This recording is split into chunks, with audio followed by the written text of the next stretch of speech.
Have you? I become more socially awkward for sure, but I don't know. I would imagine I don't really have a reason for that. Yeah, just like changing how you interact in public. um, Changing how I interact in public. I don't think that's necessarily it. More so, um, just more exacerbated periods of. Like I've always gone through periods of just like withdrawing, or like withdrawn and more out there, more social, and just I'd say they're more dramatic, exacerbated now. Just those swings between those two kind of modes. Yeah, it's less hills and Valleys and troughs, shit. more like mountains and valleys. Yeah. Yeah, I see. Yeah, fuck, I've been kind of feeling that way in public a little bit lately, kind of changing who I interact with and why, and that shit's more important to me than ever, Yeah. Well, you've also been. I wouldn't say changing your purpose, but I guess A little bit. I mean, I still have the there's same goal. there's some move in terms of like how it's executed. I guess. Oh yeah, totally there is. Yeah, I've been really changing a lot about like, I don't know, the kind of work I'm doing, how much time I spend alone. Yeah. It's been really good actually. It's been a really positive. You spend experience. more or less time alone. More time alone. More time alone. Mm-hmm. Well, so is it like? Except when I have a roommate living at the house, then it's fucking I almost never get a real alone time. More time alone. Mm-hmm. Okay. Yeah, I like time alone. It's super healing for me. And it helps me collect myself and helps me not define myself in relation to other people that I'm dealing with. Yeah. Which has become an important distinction for me. Yeah, I'd say that is important to not define yourself in terms of, it's really easy to start defining yourself how other people see you. Not even define you, but just view you. Yeah. And it's good to take other people's opinions about you seriously sometimes, but like not all the time. Yeah, a lot of it depends on who you're around, how seriously you take, and how well they know you. Yeah. Yeah. I don't know what people think of me nowadays. I'm going through like a kind of exploration kind of growth kind of phase, and it's been really positive. But I don't know what it looks like to anybody else. Have you ever known what people think of you? Yeah. Have you had a pretty good grasp? Yeah, I think I have, man. Just because like when I was in a more popular band or whatever, it seemed like I was reading articles about myself a lot, and that kind of bullshit. So yeah, I did kind of know what the community thought of me, but now I'm sort of like not trying to publicize myself too much, trying to almost take a break from making real forward progress in anything, and mostly opening new doors that are like possibilities for me. Not delving too deep into any one right. field. So like in September, I'm gonna go visit Italy. How long are you going for? I'm going for 3 fucking weeks, brother. 3 weeks, nice. Yes, and like I've been saving up. I've never been on a vacation really. I went on a 3-day thing for my honeymoon when I was married for our 5th year or whatever. That was wonderful. Never went, like even as a kid, you never went on a vacation? Well, went on like a couple family vacations. That's what I mean. But as a man, I never have. Okay, so I have never, ever gone on vacation as a outside of family vacations. I've never gone on vacation. Yeah, that's fucked up. I think it's. I was thinking about that the other day. I think I would say that's probably true of a lot more people than I realize.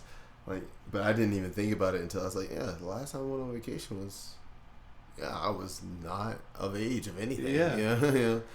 It's So I did 2 nights in Vegas, and it was the shit. Nice. It's full of like, these giant places that are like shopping malls full of gamblers, and everything's like either gross or weirdly clean, and there doesn't seem to be any middle ground at all. And there's somewhere for the dirt to go. Fucking, it's so strange. You know, I went into the Venetian, and they have these like little rivers in the little canals in the grounds, all over the fucking casino. And as you walk around, you go over bridges and shit like that. And these dudes are like gondoliering motherfuckers through there at like just like they're that big. They're that fucking big. I thought you were talking about like. No, you can have like a couple gondoliers in the same thing. They pass big. Each other. It's huge. That's a big inside canal. Yeah, and it was really strange and psychedelic as fuck, man. Because it's like a mall that has a river in it. It was fucked up.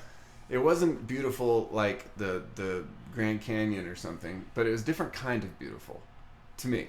My fucked up perspective. It was that kind of shit, and $12 martinis that are like barely a martini, and then like naked people, and I like all that kind of stuff. So I really enjoyed going to Vegas, and I would return. But like, if I'm gonna be spending money going somewhere, Italy was number one on the list. Italy's up there on my list.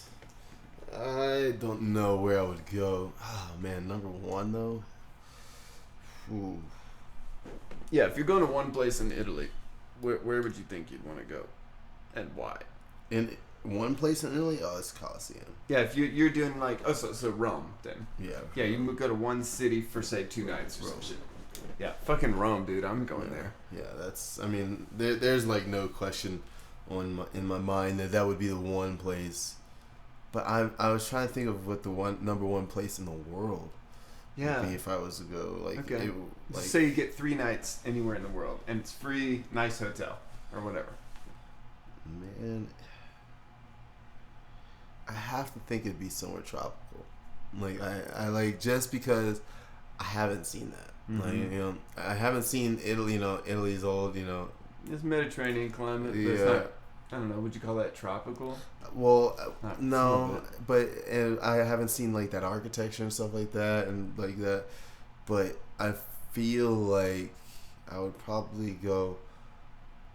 Like if I had one place to go, it'd be really modern. It'd be like I'm sort of a modern fiend in terms of like I love technology, like how humans are. Like I love newer architecture.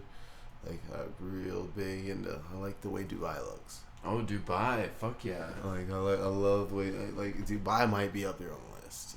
It's so strange. The strangeness level. It's like these Ferraris in the streets and all this shit. I mean, it would be up there, but just like I don't know, the modernness of Dubai, the architecture of Dubai. Like there's so much windows, so many windows, so much glass in that city.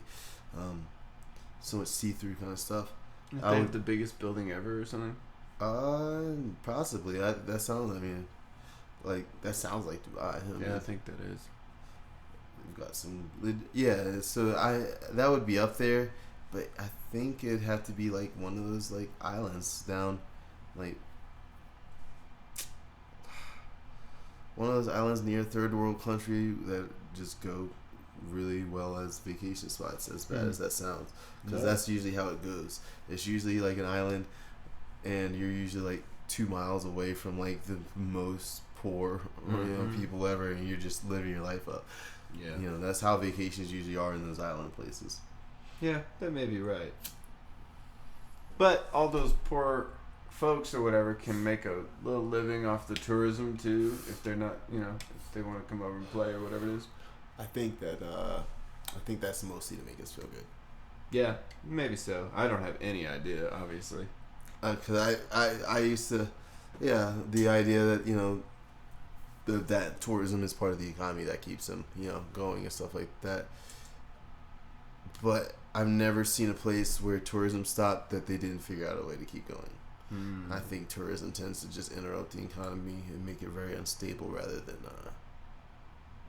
There's very few places where I think it's a healthy sustaining. Yeah, I know that's actually true. There's this spot in Italy that I'm going to see because I'm a fucking tourist. And one of the problems that they're experiencing right now is over-tourism. So I almost don't want to go. But like, I'm going in kind of a I'm going by myself. I'm not showing up in a cruise full of people, so it's a little fucking different, you know. But what they're having is this place called Cinque Terre, the Five Lands, and it's these 5 little villages along kind of like northern coast of Italy, on kind of the east coast, right beside southern France, where Nice and all that shit is, or Monaco or what the fuck ever is all down there. And like, I mean, I've heard the south of France as well. Yeah. Top notch, though. I've heard it's super badass. Very expensive, probably. Yeah. So I'm going to this little group of 5 towns. I'm gonna do like 3 nights there. And part of the appeal is that it's a little bit more remote and it's a little more natural. Continue. I want to go back to the time length, though. Yeah. I'm happy to break it down and chew your ears right off about it because I just love all this shit. But I'm doing 3 nights in this town called La Spezia, which is a 15-minute train ride from these 5 towns. But the problem they're experiencing is big cruise ships are starting to show up every once in a while and dump like 1,000 people into these towns. Yeah. And they're just becoming over fucking whelmed. You know? I mean, yeah, that doesn't surprise me. No, it doesn't surprise me either. People rarely think about what happens after they leave a place. It's usually they leave trash. It's usually just like, how can we enjoy ourselves while we're here? Yeah. Not anything else. And that's probably the biggest thing with tourism is just the lack of respect. Right. If you respect where you're going, tourism can be beneficial and healthy for the area. You know. I really want to go there and just totally fall in love, and then find a way to rent a place and work over there. You know. Oh, you trying to live there forever, ever? No, I'm opening doors. You say, so you telling me that like in a couple months I'm gonna get like a see what happened was text. No, but because I just signed a new lease at my place too, and I have a cat to think of. You know, I can't just move. There's a cat thing, and like if I move there, there's like a quarantine phase, and it's months long, and that would just break my fucking soul. So I can't do that. So, you know, there's all these fucking barriers. But like, if I go over there and it seems to me like a doable thing for a guy like me to sneak it, like Longmont was in 2007. Yeah. Show up and be like, oh man, I think like if you do ... you could ... You know what I'm saying? Yeah. So I'm trying to ... all over Italy if it works out. So wait, when are you going? In September. I'm sending you over with some Native Station albums if you don't mind. No, I don't mind at all, dude. That's like right around the time. Right around the time we're gonna be releasing ones. So let's talk about that. When's that working out? So right now, oh man, art is so funny in terms of like, yeah, in terms of like. I mean, especially this art when it comes to music, because they want you to be a business. Yeah. And I understand that. And I am trying. But man, I just keep writing songs. And that makes it real hard to just send something off to be finalized. You know, when you've got something else in your back pocket where you're like, oh, this is better. This is better.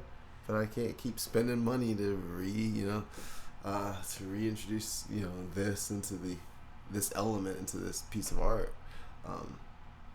So you mean because you're always excited about the newest thing that you make?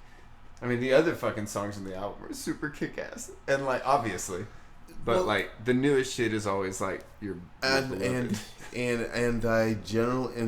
general, I'd say the progression of my songwriting is forward in terms of better. Like it becomes better as I go. Definitely. Like there's some steps back where I'm just like I look back and I'm like, that was probably a setback, but for the vast, you know, motion, the vast, you know, net of that motion is forward, and if you, it's like you write something and you believe it's good, and it is good, but if you write something that you know is better. Like unequivocally better.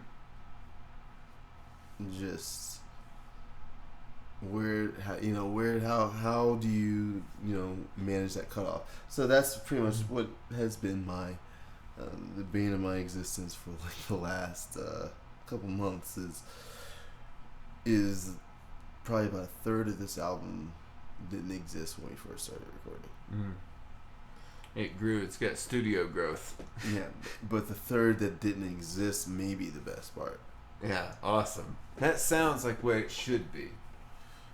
So and now we're at this point where we've already dipped back in and already spent a significant amount of resources. Let's just put it that way in terms of getting this a newer song in. But there's a newer song, and the newer song is if I was to just sit there, and I may have more of a personal attachment to one, but the newer song is probably better. It's just is what it is. But we have like this album release coming up, and originally I was going to, and that's the other thing. Originally we were going to have 2 album releases, one in Longmont, one in Fort Collins. That is not how we're going to proceed. I think we're going to do more of an album release show at Fort Collins, which may turn more into a album like pre-release show, like maybe before it's like it'll be done, but it'll be more before like before we're going to give it to the masses kind of thing, which I still think is a good thing. But then I really am really I like the idea of something listening based. Yeah, listening party. And I think that's what we'll do with Longmont.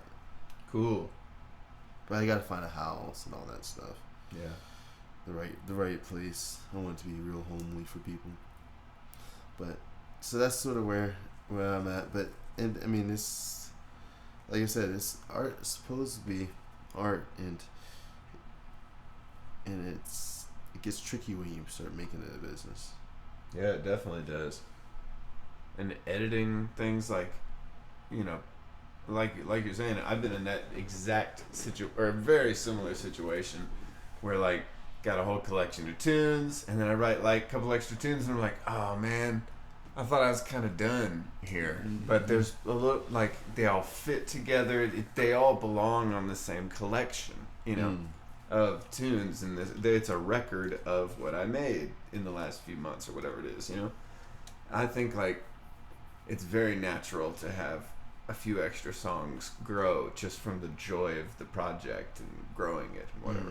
I think adding a couple tunes in there is totally good. See, and we've had the project go to the point where it pushed the boundaries of where a song doesn't fit anymore. Like if you move the parameters of an album, then there may become a time where something doesn't fit as well into the collective as it did before. And so then you're faced with that whole, now we have this whole song that is a good song, but won't be released for the collection. So now, you gotta go the whole B-sides route, or giveaway track, or single. I've just been releasing singles all year. Well, I'm completely addicted. I mean, singles may be what we go back. Like, singles is sort of what I am aiming for, I think. Yeah.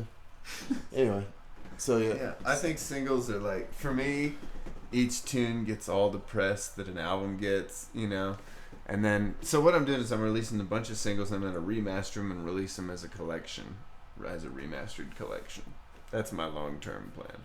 Got you. And see that, I think that may be the future of music releasing, and in terms of like how things are done. People like singles.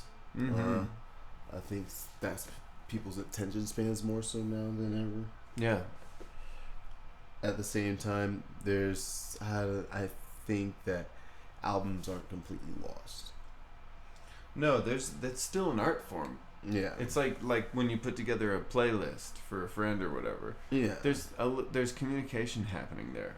Yeah, I think just the way the albums are, the presentation of them just has to change somehow, some way. I'm not quite sure how that is, but the presentation has to change.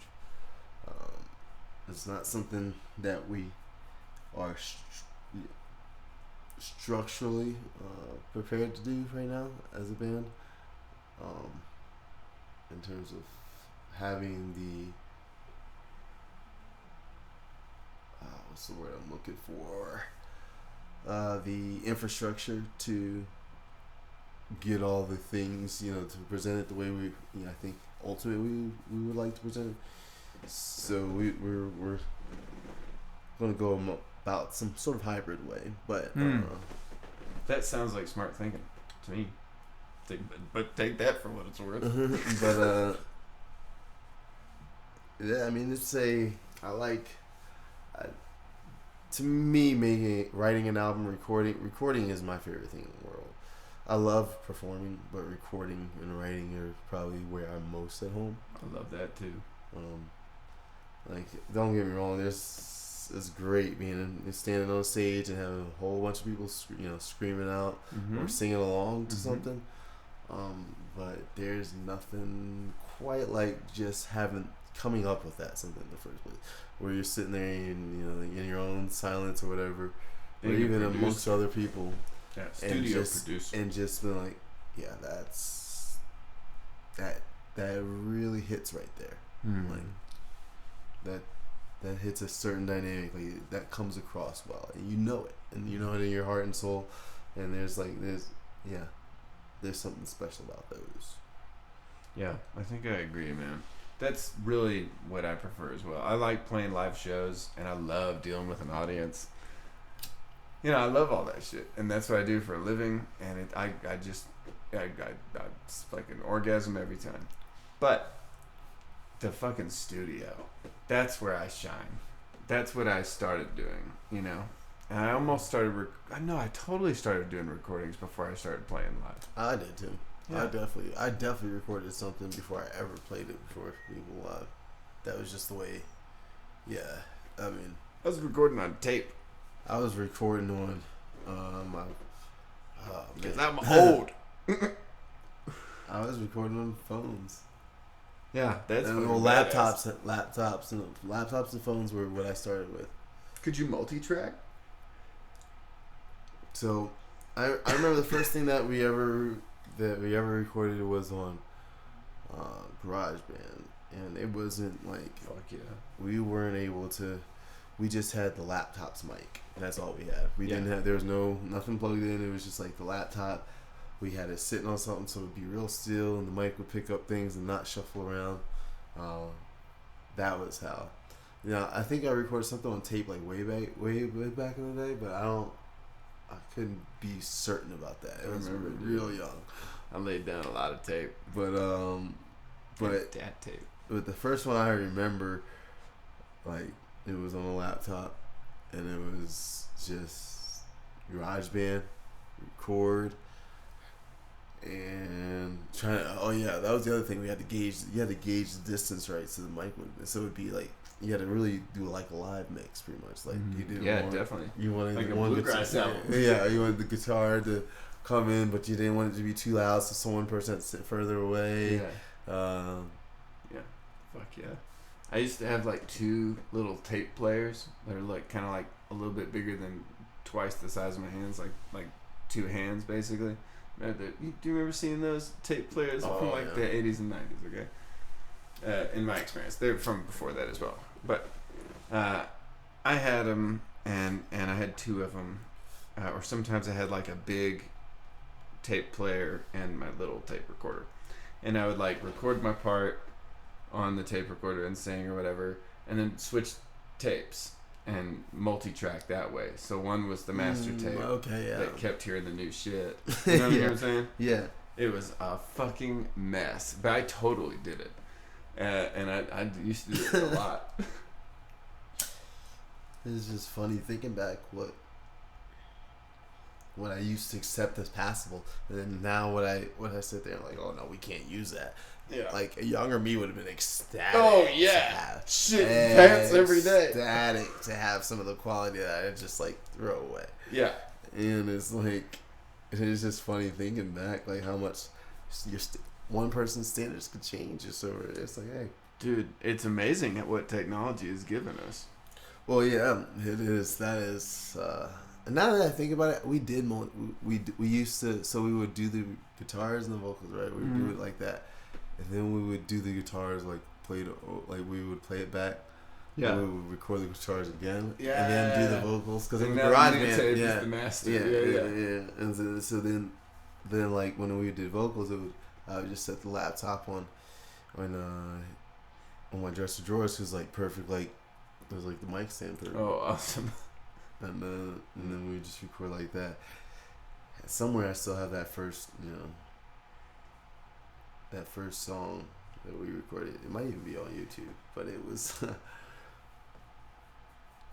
But I didn't start till late recording, doing all of that. I wish I'd started earlier. It's whatever, you're doing great work with it. It's one of the great loves of my life is recording music. I'm fully addicted. Yeah. Fully addicted. Matter of fact, Greg, I got a great story. It happens to be attached to what we're talking about. Music production story. I did a genius move because I'm going to Italy and I want to make friends. I paid money to Tinder for a month to change my location to Rome, Italy. What? You to see if you can change your location by paying money? Yes. Because if you're going to visit, you can like in advance get out there and be like, hey, I'm going to see you in fucking September. Why don't we get together? That's so wild to me. Yeah.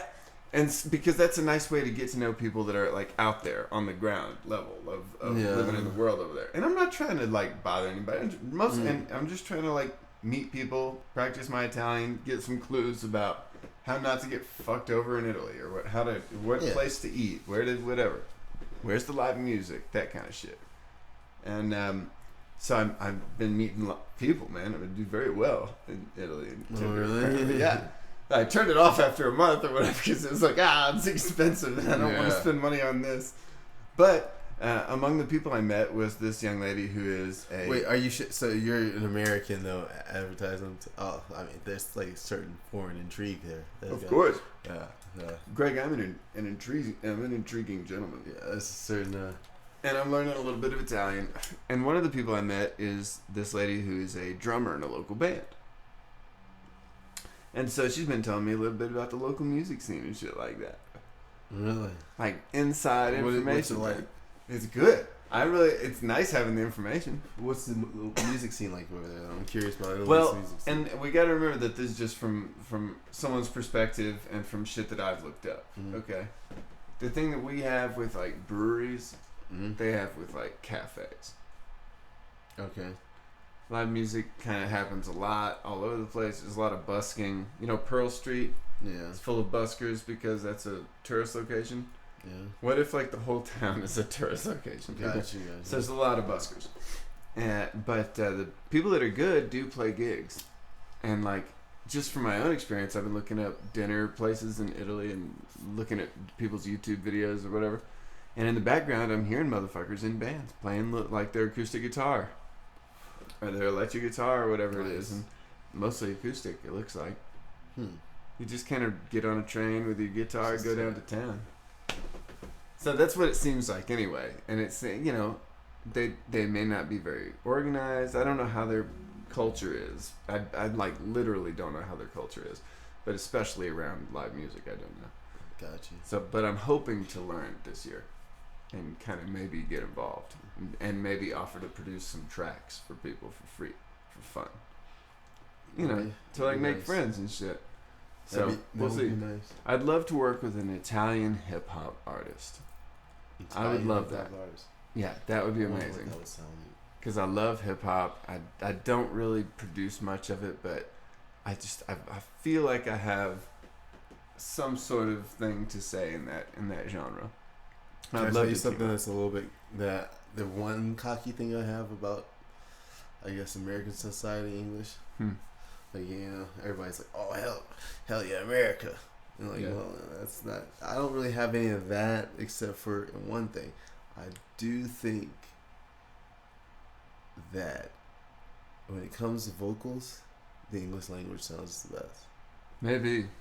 I do love the English language, and I use it all the time. I've listened to a lot of different, and I don't know, maybe it's because I don't understand everything, but I don't know, just to me, the way it rolls off the tongue and just the way you could I think Spanish is use real fucking good, dude. You know what I'm saying? There's a lot of that's like mariachi kind of thing when those guys are singing. That shit. See, I think there's too many multi-syllable words in Spanish. Oh, man. I think that's what takes. I love the amount of single-syllable words that there are in English. That you can really like the you can it provides, it's like more puzzle pieces. Like you have more ones to like adjust. Like I don't know. I look at lines of lyrics often as numbers. And so if I'm trying to achieve like 23, yeah, syllables line, or whatever it is. Yeah, exactly. If I'm trying to achieve like 23, then I have more combinations if I have those little ones. Yeah, yeah, that that's I could just interesting. pop in. We should do just an episode just about songwriting sometime. We could sell it as a book on tape about songwriting. Just an idea. It's that's my true rabbit hole right there, is songwriting. Dude, me too. That's maybe next episode, songwriting episode, and discussion of possible ways to use that information. We might have to do that. It's not that hard to write. I'll hold on to that third party candidate one until we get these primaries over. It's just for the people out there. That's in the bag. Oh man. Pass.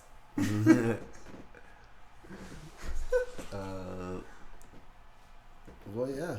I mean, I think that's a nice little welcome back to the people. Nice to be back. Nice to be back with you, Greg, my good friend. It is. Been running around. Yeah, lots of running around.